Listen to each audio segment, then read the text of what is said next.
भगवते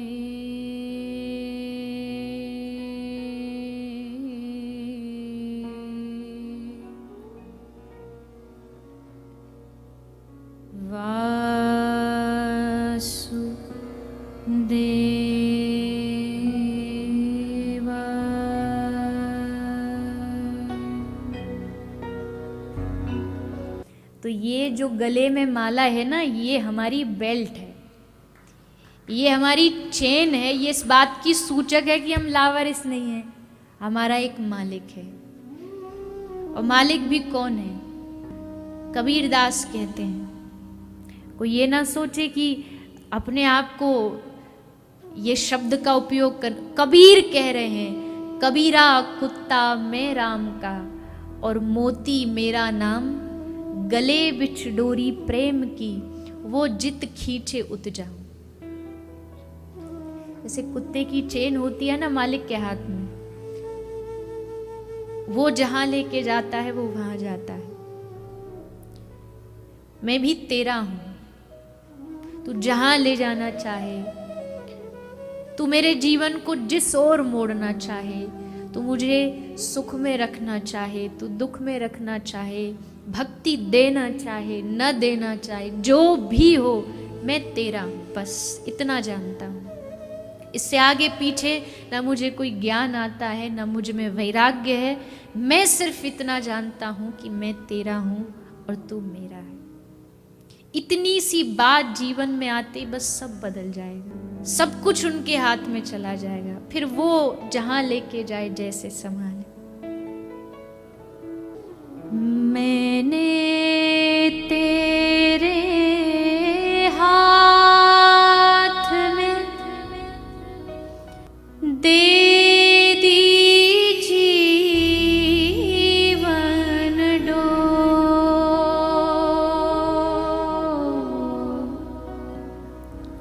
मैंने तेरे हाथ में दे दी जीवन डोर। आगे मर्जी आपकी,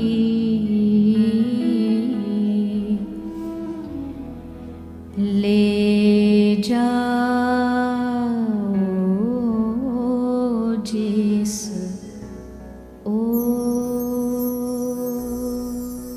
आगे मर्जी आपकी, ले जाओ जिस आगे मर्जी आपकी,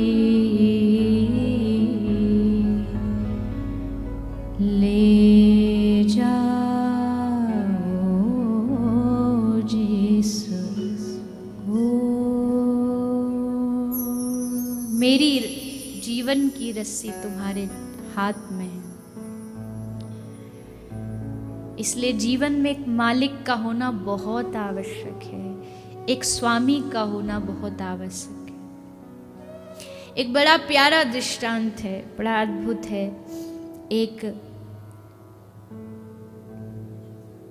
एक शेर गाय को मारने दौड़ रहा है, गाय को खाने के लिए दौड़ रहा है।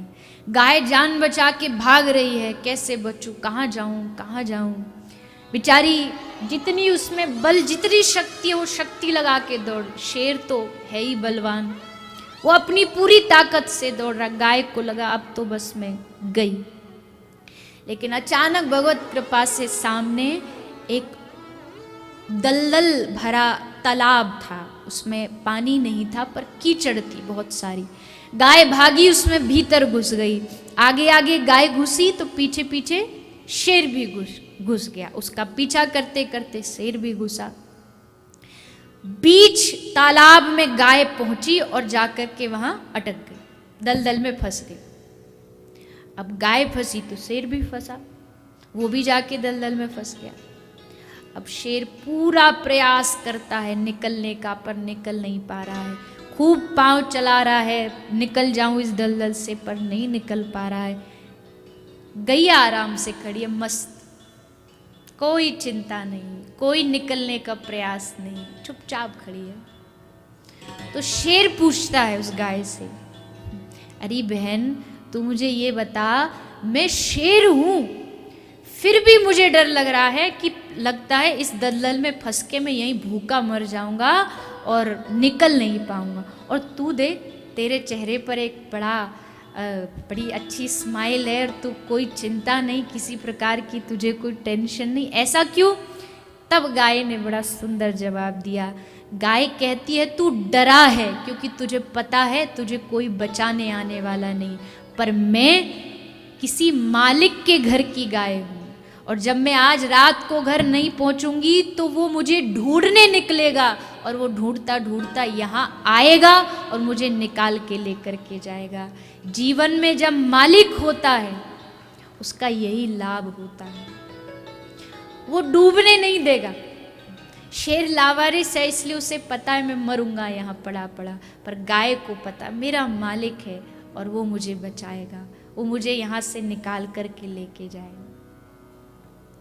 जीवन में एक मालिक जरूर रखिए, अवश्य रखिए, एक स्वामी रखिए जो आपको कदम कदम पर आपका सहारा बने, जो कदम कदम पर आपको संभाले, गिरने ना दे, और गिर भी गए तो कहीं गड्ढे तालाब में नहीं गिरने देगा, गिरोगे आंख खोल के देखना उन्हीं की गोद में जा कर के गिरोगे, वो संभाल लेगा, वो अपने आप संभाल। प्रहलाद को पर्वत से गिराया, कोई नहीं था, ठाकुर जी प्रकट होके प्रहलाद को गोद में ले लेते, एक कृपा ही तो है।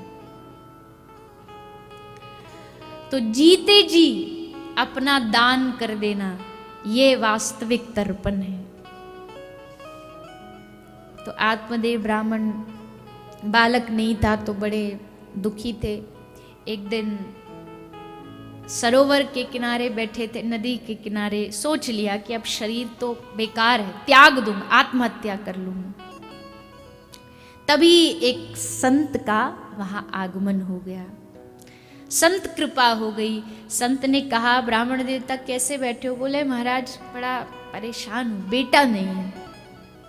पहले तो महात्मा जी ने समझाया, अरे भैया ठाकुर जी सबके हैं, वही बेटे हैं, वही बेटी है, सब कुछ माँ बाप सब वही हैं। बोला नहीं नहीं, ये सब बातें हमको अच्छी नहीं लग रही हैं आपकी, ये ज्ञान वाली बातें हमें मत बताओ, हमें तो बस ये बताओ पुत्र कैसे होगा, और अगर नहीं हुआ पुत्र तो यही आपके सामने शरीर को त्याग दूंगा। तो महात्मा जी को थोड़ी दया आई, उन्होंने एक फल दे दिया, जाओ इसको अपनी पत्नी को खिला देना। आत्मदेव लेके आ गए, फल को धुंधली को दिया। अब धुंधली तो धुंधली है, उल्टी बुद्धि, धुंधली का मतलब है हमारी बुद्धि। आत्मदेव हम जीव हैं और धुंधली हमारी बुद्धि है। बुद्धि हमेशा उल्टा ही करेगी, आप बुद्धि को जो करने को बोलोगे ना उसका उल्टा करेगी। बुद्धि को कहो कि तुझे 2-4 मिनट बस अब ध्यान मन लगाना है, पूजा करने बैठो, तो चाहे बाकी समय ना करे पर सारी फैक्ट्री में कहाँ मुनाफा कहाँ घाटा उसी समय याद आएगा। ये बुद्धि का लक्षण है। आप कहीं से जा रहे हो, कोई आसपास नहीं है, और वहां एक बोर्ड पर लिखा हो यहां झांकना मना है, और कोई देख नहीं रहा हो, तो बुद्धि जरूर कहेगी अरे देख तो ऐसा है क्या यहाँ पर। किसी के घर गए, उसकी टेबल पर कोई डायरी रखी है, डायरी रखी रहे कोई फर्क नहीं पड़ता, देखेंगे भी नहीं, लेकिन अगर उस पर यह स्पष्ट लिखा हो कि personal diary please do not read it, तो फिर पक्का मन करेगा, बुद्धि करेगी खोल के देखें। ये बुद्धि का स्वभाव है, उल्टा करेगी, हमेशा उल्टा करना। तो धुंधली वही बुद्धि है। जैसे आत्मदेव ने कहा कि देवी ये संत कृपा से फल मिला है, लो इसको खा लेना, तुम गर्भवती हो जाओगी और एक बेटा हो जाएगा। तो रख लिया उस फल को, फिर बैठी बैठी सोचने लगी, अजी मैं फल खाऊंगी गर्भवती हो जाऊंगी, गर्भ के समय तो बड़ा कष्ट होगा, घर में आग लग गई तो कैसे भागूंगी, सब भाग जाएंगे मुझे छोड़ के, और ये सुखदेव जी की तरह कहीं 12 वर्ष गर्भ में ही रह गया तो मेरा क्या होगा, और सबसे बड़ी मुश्किल वाली बात तो जब बेटा होगा तो घर में देखभाल के लिए ननद बुलाई जाएगी, वो आएगी तो फिर उसको दान दक्षिणा भी मोटा देना पड़ेगा, घर की चाबी उसको देनी पड़ेगी, अरे नहीं नहीं बड़ा झंझट है। मन ने ठान लिया नहीं ये तो सोच ही रही थी कि इतने में उसकी एक बहन भी वहां आ गई, और बहन भी इसकी गुरु थी, राम मिलाई जोड़ी एक अंधा एक कोड़ी। उसने अपनी समस्या बताई तो बहन बोली हाँ तू एकदम सही कह रही है, एक काम कर ये फल तू अपनी गाय को खिला दे परीक्षा को, और फिर मेरा एक बाल, मैं अभी गर्भवती हूँ, मुझसे जो बालक होगा मैं तुझे दे दूंगी, तब तक तू थोड़ा नाटक कर ले गर्भवती महिला का। राजी हो गई धुंधली, फल को गाय को खिला दिया गया। धुंधली के कुछ समय बाद धुंधली की बहन के गर्भ से बालक हुआ, उसको धुंधली को भेज दिया गया। धुंधली ने बड़ी प्रसन्न होकर के उसका नाम, आत्मदेव जी बोले हमारा नाम आत्मदेव तो इसका नाम परमात्मदेव। बोली अजी 9 महीने हमने गर्भ में रखा, नाम तुम अपनी पसंद का रखोगे, मैं रखूंगी। कहते ना पत्नी 2 प्रकार की होती है, एक होती है धर्म पत्नी और एक होती है गर्म पत्नी। तो ये धुंधली गर्म पत्नी में से है। और क्या होता है जो मैयाएं होती है ना, थोड़ा उनका बड़बोलापन एक स्वभाव भगवान देते ही है। तो कोई भी भारतीय जो पुरुष होता है ना, उसके जीवन में एक लाइन तो उसको हमेशा सुननी पड़ती है मैया के मुख से। क्या कहती है मैया? बोले धन्यवाद दो भगवान का जो इतनी सीधी मिली है। और बेचारे वो जो पुरुष होते हैं उनको पूरी रात यही सोच के नींद नहीं आती, नींद उड़ जाती है, ये इतनी सीधी है तो टेढ़ी कैसी होगी, पूरी रात सोचते रहते हैं। आत्मदेव जी तो बड़े सज्जन पुरुष थे, उन्होंने सोचा राजी हो जाए। बोले नहीं नहीं ऐसे कैसे रखने दूंगी, मेरा नाम धुंधली तो मेरे छोरा का नाम धुंधकारी। बोले ठीक है जैसे तुमको अच्छा लगे। आत्मदेव ब्राह्मण इतने दिन बाद ये राजी हुई है, चलो तुम नाम रख लो। धुंधकारी नाम हो गया। गौ माता को जो फल खिलाया उनके गर्भ से भी एक बालक प्रकट हुआ, जिसका पूरा शरीर मानव जैसा है, बस कान गाय जैसे, इसलिए नाम हुआ गौकर्ण। गौकर्ण महाराज धीरे धीरे बड़े हुए, धुंधकारी बड़ा हुआ। धुंधकारी का जो मन है, जो वृत्ति है, वो पाप में है। गौकर्ण महाराज बड़े भक्त हैं। धीरे धीरे चोरी करने लगा, लोगों को मारने लगा। आत्मदेव के पास शिकायतें आने लगी। आज आत्मदेव को संत की बात याद आई। संत ने कहा था बेटा जिनके पुत्र नहीं हैं वो तो दुखी हैं ही, पर जिनके हैं उनसे पूछो वो कौन से सुखी है, उनको कितना सुख है। पहले बेटा नहीं तो दुखी, बेटा हो गया तो कहना नहीं मानता तो दुखी। आज समझ आई कि संत ने तब तो सही कहा था, पर तब बुद्धि में भरी नहीं। अब बस मन किया घर को छोड़ के चला जाऊं, पर जाऊं कैसे? पूर्ण वैराग्य भी तो नहीं है ना। हमारा वैराग्य कई बार हम सबको मन में आता है जरूर, खासकर जब घर में किसी से थोड़ा झगड़ा वगड़ा हो जाता है तो वैराग्य जागता है। अरे नहीं, कुछ नहीं है संसार में, कोई किसी का अपना नहीं है। सोच लेंगे हम तो वृंदावन जाएंगे, भजन करेंगे, और बस स्टेशन तक पहुंचते ही हैं कि तुरंत वैराग्य फिर सो जाता है। फिर मन करता अरे कहाँ वृंदावन में, कौन रोटी देगा, कहाँ रहेंगे, चलो घर, अपने ही तो हैं। अब घर में बर्तन रहेंगे तो खटकेंगे ही। फिर वही सब बातें चालू हो जाती है। आत्मदेव चाहते तो हैं जाना, पर अभी भी मन पूर्ण रूप से माना नहीं। तब गौकर्ण महाराज ने अपने पिता को 2 श्लोक सुनाए, जिससे सुन के आत्मदेव महाराज के मन में थोड़ा वैराग्य उत्पन्न हुआ। गौकर्ण महाराज अपने पुत्र हैं, लेकिन जब ज्ञान होता है तो यहाँ बड़े छोटे का ख्याल नहीं रखा जाता। उपदेश कोई अच्छा दे रहा हो तो वो बड़ा हो या निम्न जाति का हो, कोई भी हो, अच्छी बात तो स्वीकार करनी चाहिए। गोकर्ण महाराज ने बताया, हे पिताजी, देहिस्तिमांस रुधिरे भीमतिम त्यजत्वम जाया श्रुतादिषु सदा ममतां विमुञ्चः पश्चानिशं जगदिदं शनभङ्गनिष्ठं वैराग्य राग रसिको भव भक्तिनिष्ठ। देहिस्ति, आप जिस शरीर को मेरा मेरा कर रहे हो ना कि मेरे जाने के बाद धुंधली कैसे रहेगी, गोकर्ण कैसे रहेगा, छोड़ दो, इस मोह को निकाल दो।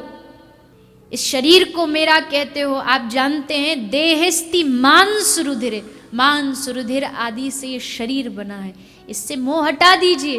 और आप क्या सोचते, आपके बिना संसार नहीं चलेगा। अधिकतर जितने भी लोग होते हैं सबके मन में यही होता है, हम नहीं रहे तो कमाएगा कौन, हम नहीं रहे तो परिवार का ख्याल कौन नहीं रखेगा। लेकिन याद रखिए, इस दुनिया में हजारों आए, हजारों गए, और हजारों के बिना भी संसार चला, हमारे बिना भी चले। हमारे जाने से कोई संसार में कमी नहीं होने वाली। कितने जाते हैं दुनिया से रोज, लेकिन हमारा अभिमान ऐसा है, हमें लगता हम ही सब कुछ कर रहे हैं, हमारे ही करने से सब कुछ हो रहा है। ये तो वैसी बात है, एक वृद्ध महिला जा रही थी, सर पे उसके चारे की गठरी थी, तो गठरी लेके जा रही थी। और वहीं से एक बैलगाड़ी वाला जा रहा था, तो बैलगाड़ी वाले ने सोचा ये बेचारी कब तक पैदल पैदल जाएगी, इससे अच्छा तो उसको थोड़ा सा सहारा दे दूं। तो बोला, मैया आप हमारी गाड़ी में बैठ जाओ, हम आपको पहुंचा देते हैं जहां आपको जाना है, बैठ जाइए इसमें। तो बैठ गई मैया, पर कैसे बैठी, बोले बैठ तो गई पर बैलगाड़ी में भी अपनी गठरी को सर पे ही रख के बैठी है, उतार नहीं रही नीचे। तो उस बैलगाड़ी वाले ने कहा, अरे मैया जी आप या को सर पे रख के काहे को बैठी हो, नीचे रख दो ना। तो बोली, नाना भैया तेरी बैलगाड़ी के ऊपर तो वैसे ही इतना वजन है, गठरी का वजन भी डाल दूं मैं, इतनी निर्दयी थोड़ी हूं। बैलगाड़ी वाला हंसा, अरे अम्मा कितनी बावरी है तू, अरे तू बैठी है तो तेरा गठरी का वजन भी तो इसी पर बेकार में सर पे वजन ढो रही है। ठीक वैसे ही हमारी जीवन की गठरी तो ठाकुर जी के ऊपर है, उनके चरणों में, पर बेकार में हम सर पर बोझा लिए घूमते हैं। हमारे बिना करने से ये नहीं होगा, हम नहीं करेंगे तो कैसे होगा, गठरी सर पर ढोए फिर रहे हैं। मैं कर रहा हूं, इससे फिर होगा क्या, बोले इससे अभिमान का जन्म होगा मन में, इससे अभिमान का जन्म होगा। और ये तो आप सबने सुना ही होगा, अभिमान कितना घातक होता है, ईगो कितनी घातक होती है। एक पाउच आता है, किसी को गैस्ट्रिक परेशानी हो जाए तो एक इनो नाम की एक पैकेट आती है, पाउच आता है, और उसका जो प्रचार करने का जो लोगो है वो ये है, इनो काम शुरू कितने सेकंड में, 6 सेकंड में। तो इनो काम शुरू 6 सेकंड में, ईगो काम खत्म 6 सेकंड में। अगर इनो 6 सेकंड में काम बना सकती है, मैं कोई इनो का प्रचार नहीं कर रही ना, उन्होंने मुझे पैसा दिया, लेकिन एक बात निकली है, तो उसी तरह ईगो 6 सेकंड में काम खत्म। गोपी अच्छा भला ठाकुर जी के साथ रास कर रही थी, जरा सा अभिमान आया, ठाकुर जी गए, अदृश्य अभिमान। और अभिमान किसी भी चीज का हो सकता है, किसी को तो अपने सौंदर्य का है, किसी को अपने पद का है, किसी को अपने पैसे का है, और ये सब अभिमान तो फिर भी छोटे हैं। सबसे जो निकृष्ट अभिमान, वो अभिमान है अपनी भक्ति का। मैं बड़ा भक्त हूं, देखो ये सब माला नहीं करते, मैं करता हूं। ये सब चंदन नहीं लगाते, मैं लगाता हूं। ये सब धूम्रपान सिगरेट पीते, मैं नहीं पीता हूं। ये अभिमान सबसे ज्यादा खतरनाक, अपनी अच्छाइयों का अभिमान सबसे खतरनाक है। भगवान चलो कोई पापी है तो वो तो अभिमान भी करेगा, लेकिन जो पुण्यात्मा है, जो भक्त है, वो अगर अपनी भक्ति का अभिमान करे तो ये सबसे खतरनाक है। इसलिए महापुरुष कहते मत कर माया को अभिमान, मत कर काया को अभिमान, कायागार से काची, कायागार से काची, कायागार से काची, कायागार से काची।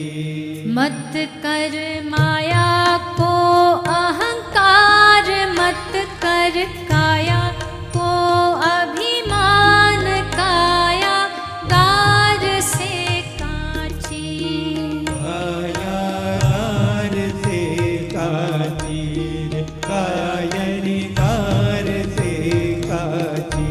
हो कायागार से काची रे, जैसे ओसरा मोती, झोंका पवन का लग जाए, झपका पवन का लग जाए, काया धूल हो जासी, काया धूल हो जासी, काया तेरी धूल हो जासी। मत कर माया को अहंकार, मत कर काया को अभिमान, कायागार से काची, कायागार से काची, काया तेरी गार से काची। ऐसा सख्त था महाराज, जिनका मुल्कों में था राज, जिन घर झूलता हाथी, जिन घर झूलता हाथी, जिन घर झूलता हाथी। जिन घर झूलता हाथी रे, उन घर दिया ना बाती, झोंका पवन का लग जाए, झपका पवन का लग जाए, काया धूल हो जासी, काया धूल हो जासी, ओ काया तेरी धूल हो जासी।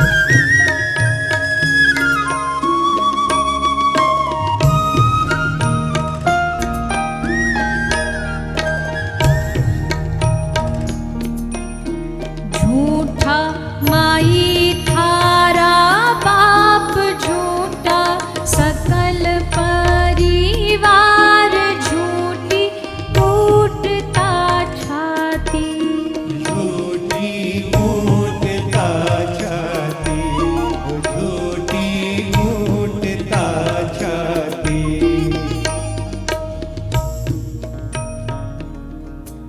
सत्संग में तो यही बात होती है, कोई तुम्हारा अपना नहीं है, कोई किसी का नहीं है।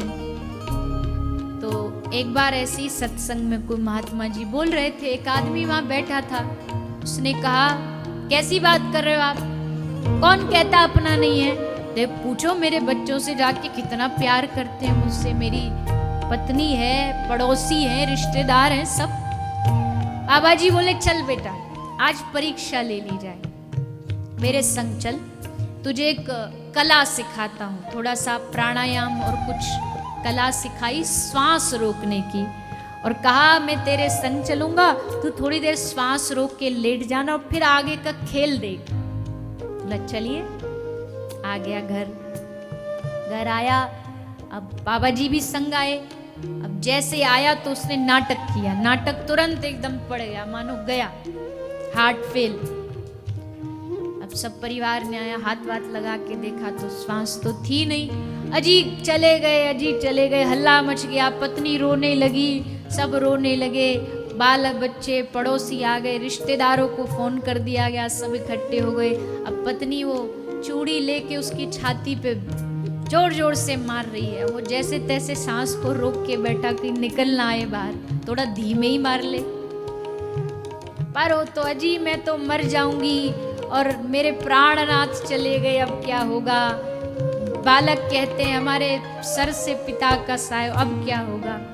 सो इतने में महात्मा जी की एंट्री हुई।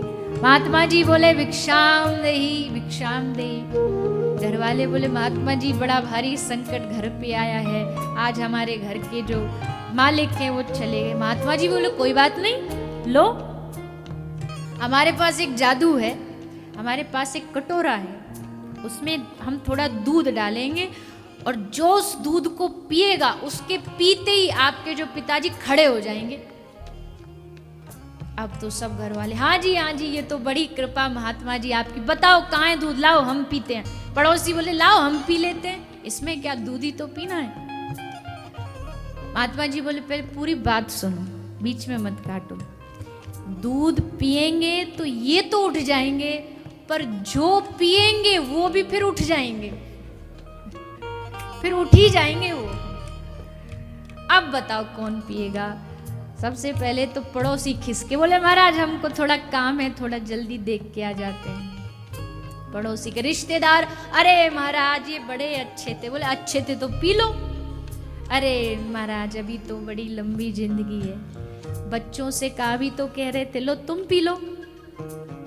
महाराज जी कैसी बात कर रहे हो, अभी तो हमारे नन्हे नन्हे से बालक हैं, अब इनका तो समय तो पूरा हो ही गया, अब सब आया है तो जाना तो पड़ेगा ही। एक बेटा बोला महात्मा जी एक बात बताओ आपके बाल बच्चे हैं। महात्मा जी बोले नहीं हमारे तो कोई बाल बच्चे नहीं। तो महात्मा जी तो फिर तो एक काम आप कृपा कर दो, सुना है संत बड़े कृपालु होते हैं, हम आपकी याद में एक बड़ा भव्य मंदिर बनवा देंगे। आप कहो तो आपके नाम से पूरा गांव बसवा देंगे, समाधि बढ़िया बनवा देंगे, संगमरमर के पत्थर, आप बस इस दूध को पी लो। महात्मा जी बोले लाओ अभी पीता हूँ।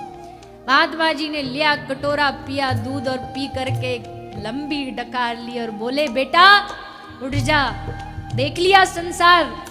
तब बेटा उठा, महाराज आज से आपके चरणों में, देख लिया संसार हमने देख लिया, सब मतलब के यार हमने देख लिया। यहाँ हर व्यक्ति, और ये कोई बात झूठी नहीं है, शास्त्र कह रहे हैं, गोस्वामी तुलसीदास कह रहे हैं, स्वार्थ लाग करही सब प्रीति। इसीलिए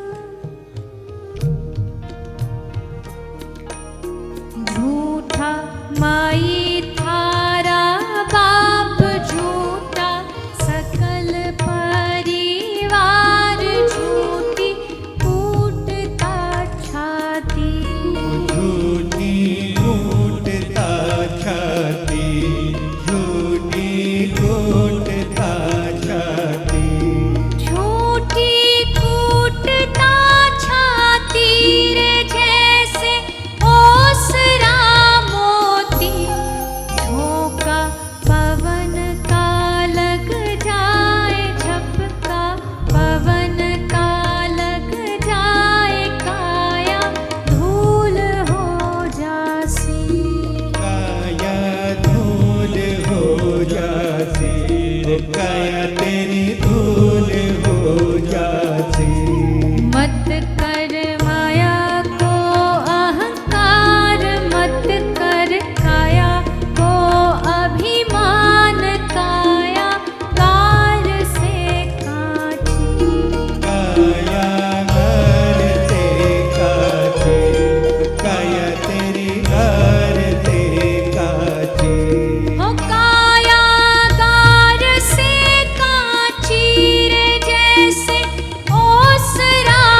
इसलिए देहेस्तीमांस, ये जो मैं मेरा की जो अभिमान है उसको त्याग दीजिए पिताजी।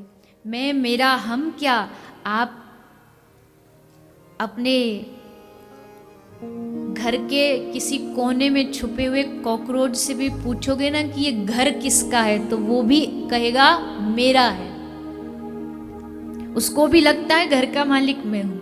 एक ट्यूबलाइट के ऊपर जो छिपकली भी घूम रही हो उससे पूछ लो, बोलती नहीं है पर अगर बोलने लगेगी तो वो भी हक से कहेगी मेरा घर है, मैं रहती हूँ यहाँ। वही सब बातें हम सब करते हैं।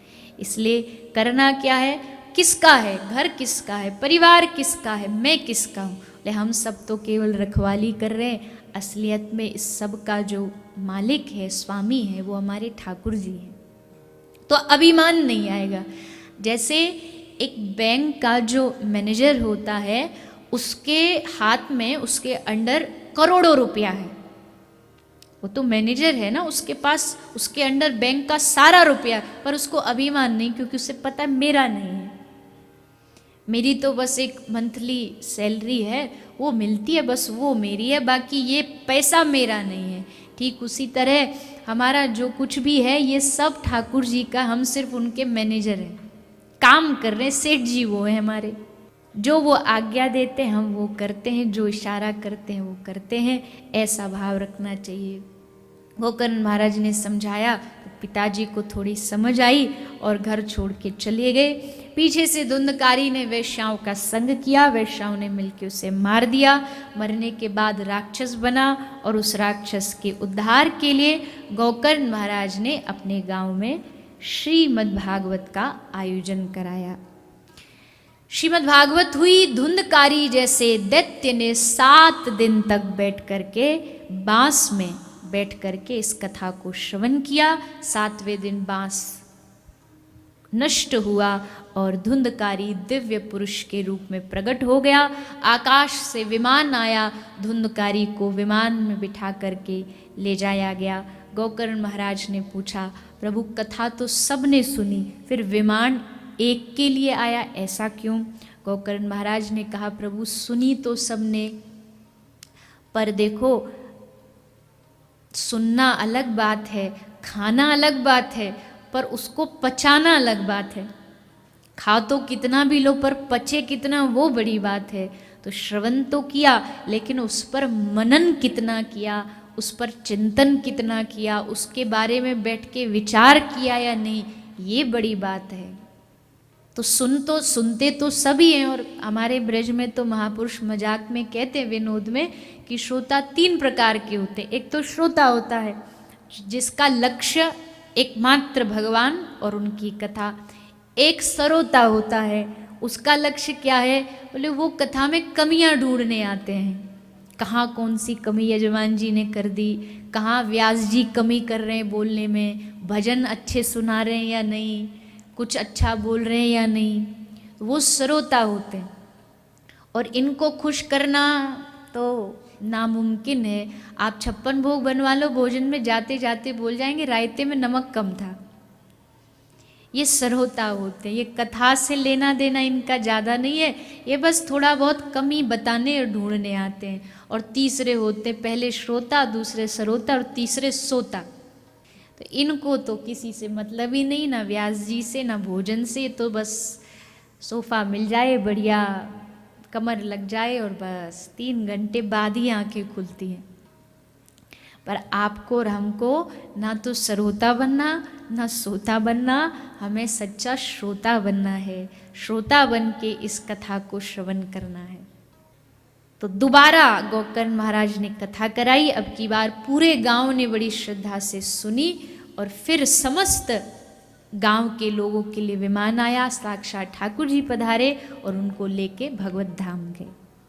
इस प्रकार ये भागवत के महत्व का एक और दृष्टांत कि ये भागवत धुंधकारी जैसे पापी का भी उद्धार कर सकती है। भगवान का वांगमय स्वरूप ये श्रीमद् भागवत है। अब पहले स्कंद से श्री वेद व्यास जी श्रीमद् भागवत की रचना आरंभ करते हैं। भागवत का मंगलाचरण श्री व्यास जी के द्वारा किया जा रहा है। जन्माद्यस्य यतुन्वयादितरतः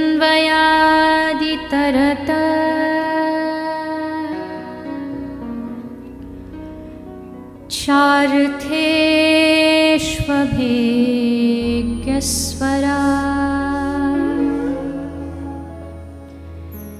तेने ब्रह्महृदाय आदिकवये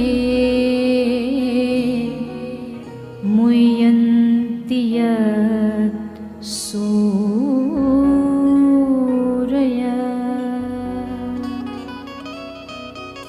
तेजो वारी मृदां यथा विनिमयो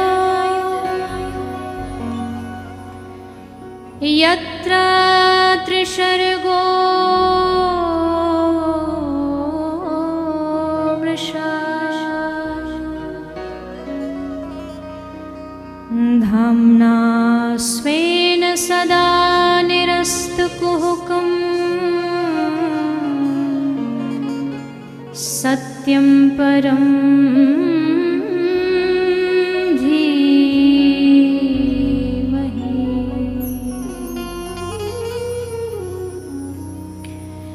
जन्माद्यस्य यतुन्वयादितरतः चार्थेष्वभिज्ञस्वरा।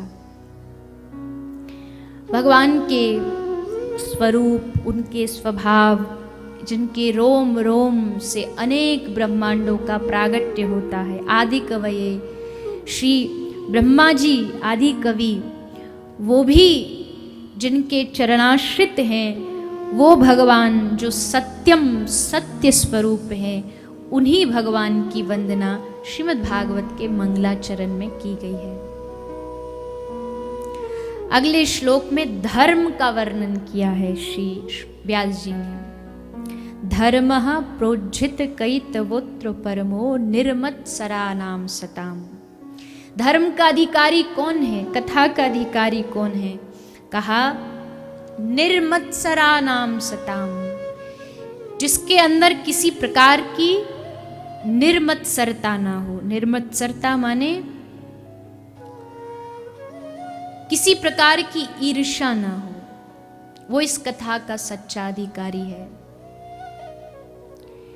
ईर्ष्या भाव जब तक मन में है, तब तक हम कथा सुनने के अधिकारी नहीं बन सकते।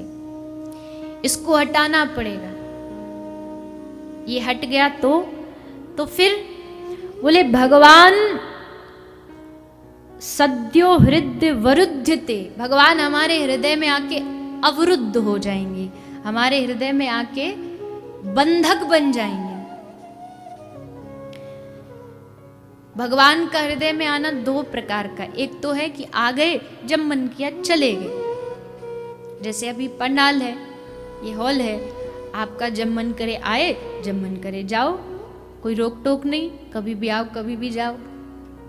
लेकिन आप सारे पंडाल में आ गए, हॉल में बैठ गए और फिर हॉल का दरवाजा बंद कर दिया जाए कि अब बाहर जाने का कोई रास्ता नहीं। अभी तो आप बैठे हो, लेकिन तब कहा जाएगा कि आप अवरुद्ध हो गए हो, कैद हो गए हो। एक जेल में पुलिस ऑफिसर भी होता है, प्रिजनर भी होता है, कैदी भी होता है, लेकिन जो पुलिस अधिकारी है वो जेल में है पर आ जा सकता है, पर जो कैदी है वो अवरुद्ध है।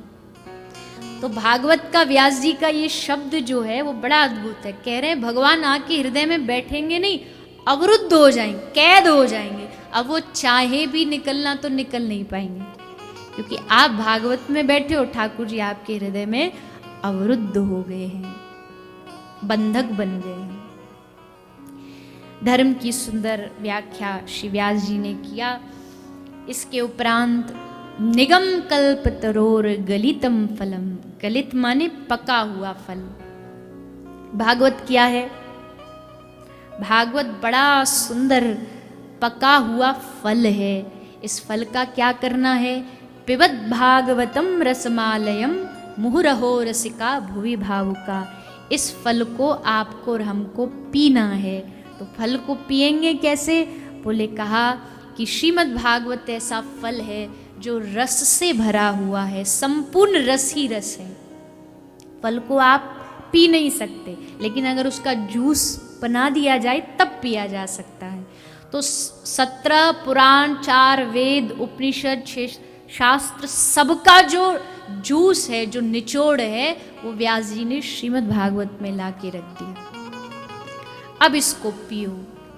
कब तक पिए? बोले जब तक साक्षात श्री ठाकुर जी आके तुम्हारी बाह ना पकड़ लें, तब तक पीते रहो, पीते रहो, पीते रहो। कई लोग तो 1-2 कथा में ही कहने लग जाते, अजी हमने तो कथा सुन ली, भागवत सुन ली हमने तो। मतलब तुमने अभी कथा सुनी ही नहीं है, सत्संग सुना ही नहीं है।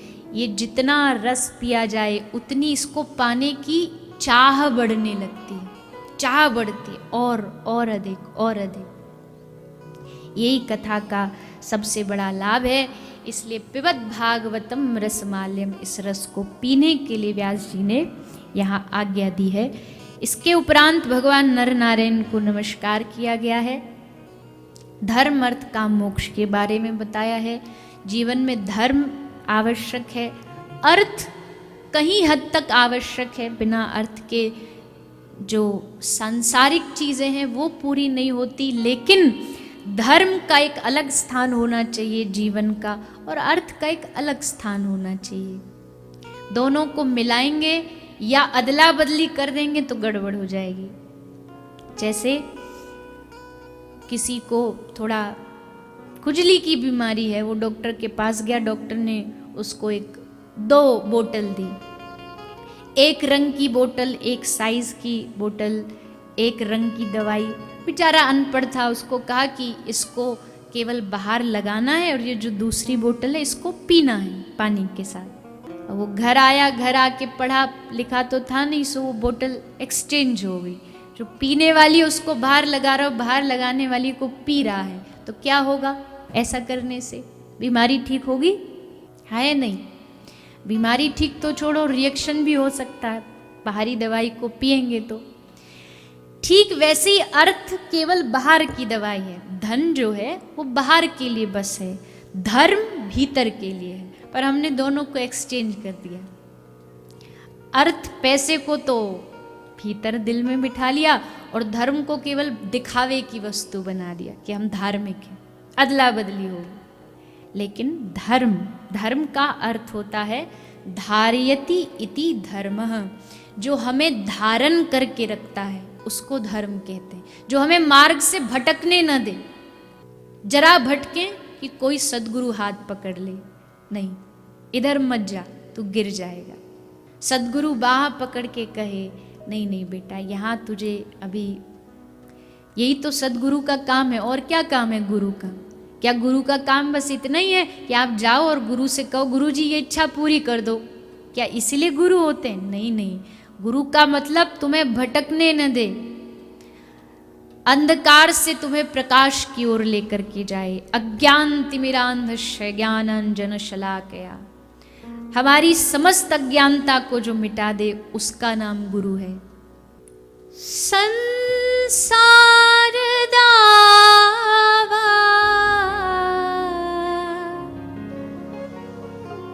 नल लीढ़ लोका, त्राणाय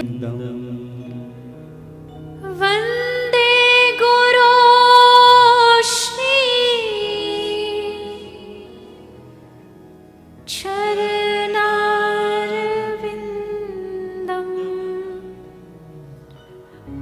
वंदे गुरु श्री चरणारविंदम, वंदे गुरु श्री चरणारविंदम, वंदे गुरु श्री चरणारविंदम।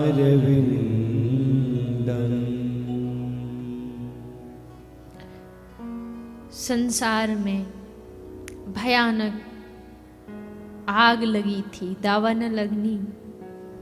उस दावानल अग्नि से निकालने वाला कौन था? एकमात्र हमारे गुरुदेव। उस अग्नि को शांत करके शीतलता प्रदान करने वाला कौन था? एकमात्र गुरु की चरणारविंद। हम अज्ञानियों को भी भगवत प्राप्ति के योग्य बना दिया किसने?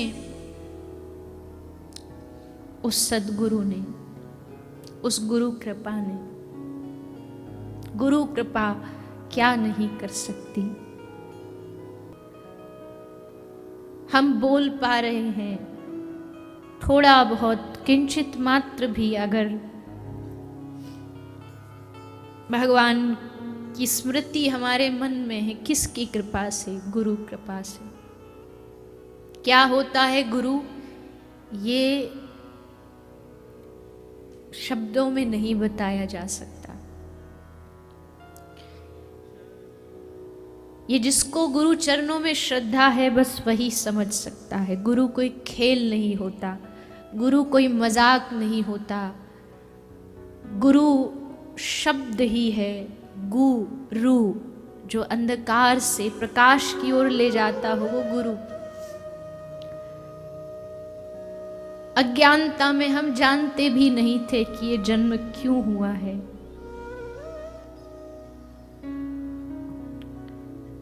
तब करुणा करके उस गुरु ने बाह पकड़ी। अपने जीवन का पूरा तप, अपने जीवन की पूर्ण साधना एक मंत्र में लाकर के कान में दे दी। जा, तू अकेला नहीं है, मैं तेरे साथ हूं। तू जहां जहां चलेगा तेरा साया साथ होगा। शिष्य कभी अकेला नहीं होता। गुरु कृपा परछाई की तरह उसके साथ चलती है। गुरु कभी जाता नहीं है, क्योंकि गुरु शरीर नहीं है। गुरु एक तत्व है जो कभी जाता नहीं है। शिष्य को हर पल अनुभव होता है, मेरी गुरु कृपा मेरे साथ है। समझिए गुरु की महिमा को। शास्त्र झूठे नहीं हो सकते। शास्त्रों ने कहा है भगवान तक जाने के लिए बड़ा लंबा रास्ता है, बड़ा टेढ़ा मेढ़ा रास्ता है। उस रास्ते को सुगम सरल कोई बना सकता है तो वो गुरु है। उस गुरु में भी कोई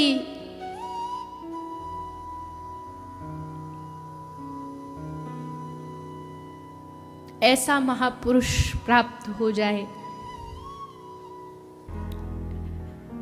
जिसके जीवन में कोई कामना न हो,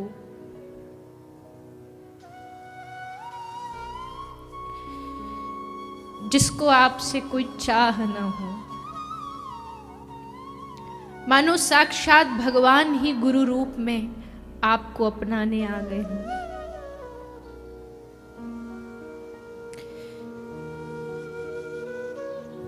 क्या कहें, कितना कहें। अनुभव बस इतना है।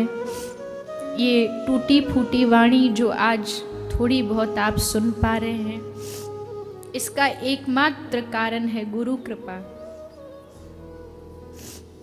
हम गुरु को चुने तो फिर भी गलती हो सकती है, लेकिन गुरु हमें चुन ले, गुरु कह दे कि तू मेरा है, इससे बढ़ के भाग्य और क्या हो सकता है।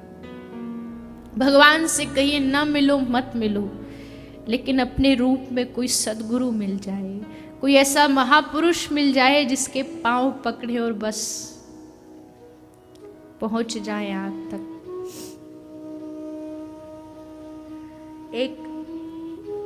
इतिहास के कुछ गुरु शिष्य हुए हैं।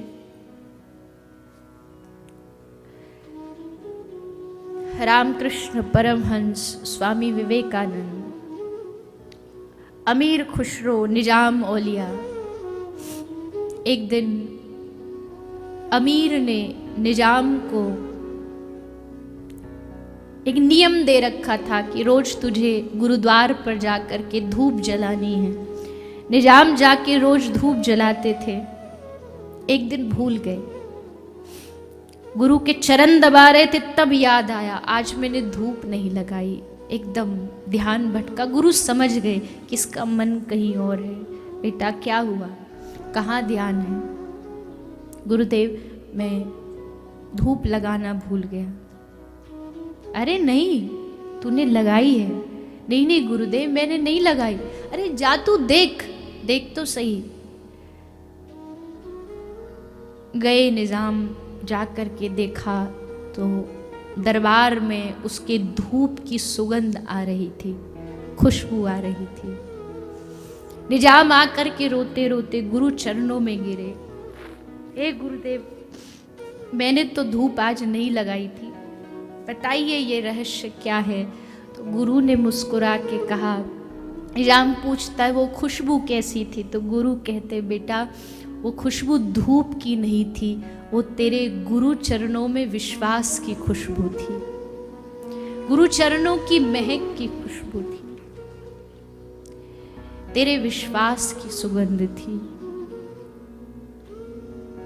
बस इतना ही विश्वास चाहिए गुरु चरणों में कि उस विश्वास की सुगंध से जीवन महकता रहे।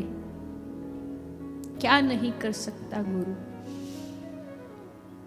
अपना सब कुछ लुटा देता है शिष्य पर।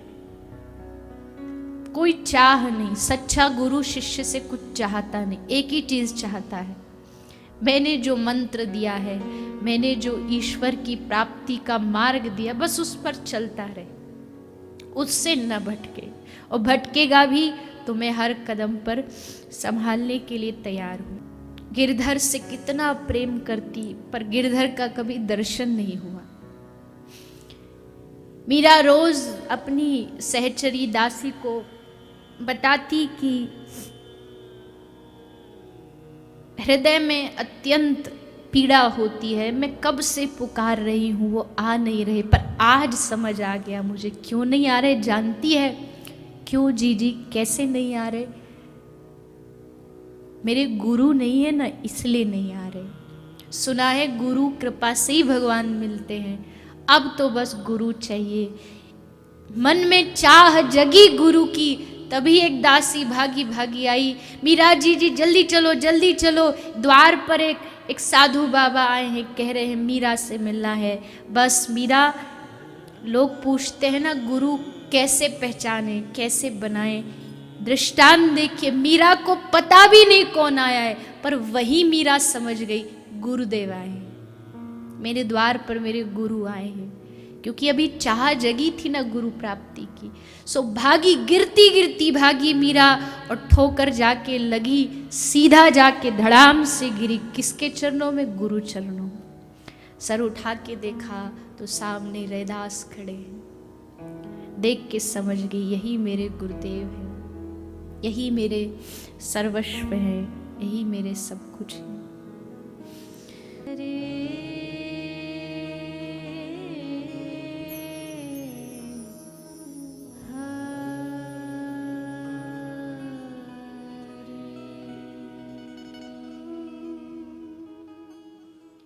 बोले वृंदावन बिहारी लाल की, श्रीमद् भागवत महापुराण की, गौ माता की, सत्य सनातन धर्म की, श्री राधे गोविंद सरकार की जय। जय श्री राधे, जय जय श्री राधे, जय जय श्री राधे। निताई गौर हरि।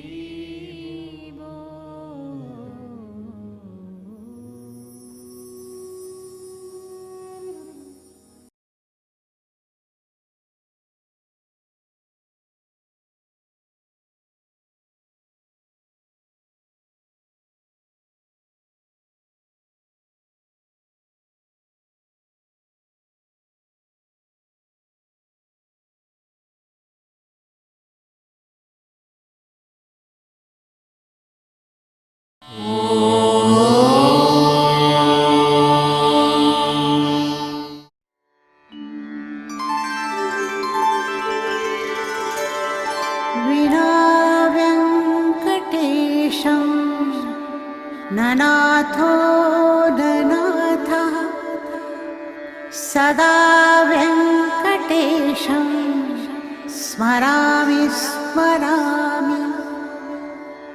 हरे वेङ्कटेश प्रसीद प्रसीद। प्रियं वेङ्कटेश प्रयच्छ प्रयच्छ।